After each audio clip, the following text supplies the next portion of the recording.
বলছেন, আল্লাহ তাআলা বলছেন ওয়ালা যিকরুল্লাহি আকবার। যিকরুল্লাহে, জিকির শব্দের অর্থ হচ্ছে ডাকা, যিকরুল্লাহ শব্দ হচ্ছে আল্লাহকে ডাকা, আকবার শব্দের অর্থ হচ্ছে আধিক্য বোঝানো হয়েছে।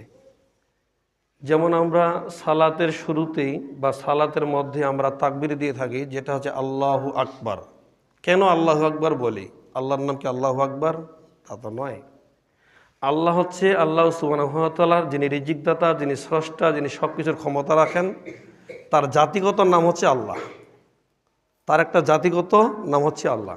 বাকি আরও অনেক তার বৈশিষ্ট্যগত, তার গুণগত, তার সিফাতের নাম রয়েছে, কিন্তু মূল যেটা জাতিগত নাম সেটা হচ্ছে আল্লাহ। কিন্তু সালাতে আমরা বলি আল্লাহু আকবার। তাহলে আকবার শব্দটা কেন লাগিয়ে দিই? এই জন্য যে আকবার এমন একটি শব্দ, এটাকে আধিক্য বুঝায়, মানে সবচাইতে সর্বশক্তিমান যিনি, ওই কথা এখানে বলা হয়েছে আল্লাহু আকবার, মানে আল্লাহ সর্বশক্তিমান। বলেন সুবহানাল্লাহ। যেমন বিভিন্ন জায়গায় উল্লেখ করা হয় যে আল্লাহ সবচেয়ে বড়, বিভিন্ন জায়গায় লেখা রয়েছে, লিফলেটে দেখবেন, এই কথা বলবেন না। কেন? কারণ আল্লাহ সবচেয়ে বড় যখন আমরা বলবো, তখন এখানে একটা আকীদাগত ভাব চলে আসে যে সবচেয়ে যেহেতু বড়, তাহলে আল্লাহর চেয়ে ছোট আর কেউ আছে? বলো নাউজুবিল্লাহ। তা আল্লাহর সাথে কেউ কি শরীক আছে? নাই।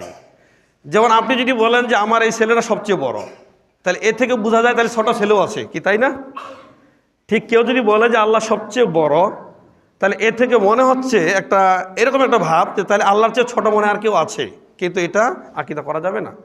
বরং আমরা এ কথা বলবো যে আল্লাহ সর্বশক্তিমান, মানে পৃথিবীতে যা কিছু রয়েছে সকলেরই উপরে তিনি হচ্ছেন শক্তি প্রয়োগকারীর ক্ষমতা রাখেন। বলেন সুবহানাল্লাহ।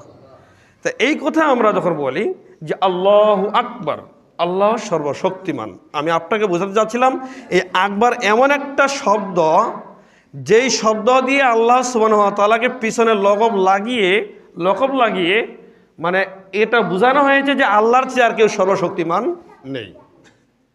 ঠিক ওই কথা এখানে আল্লাহ তাআলা বলছেন ওয়ালা যিকরুল্লাহি আকবার, মানে এই আল্লাহকে ডাকার জন্য সবচাইতে বড় মাধ্যম হচ্ছে এই সালাত। বলুন সুবহানাল্লাহ।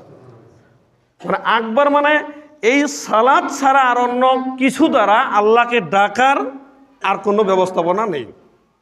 সবচেয়ে যত ডাকার পদ্ধতি রয়েছে তার মধ্যে সর্বশ্রেষ্ঠ যে ডাকার পদ্ধতি সেটা হচ্ছে সালাত আদায় করা। বলেন সুবহানাল্লাহ। তাহলে আল্লাহকে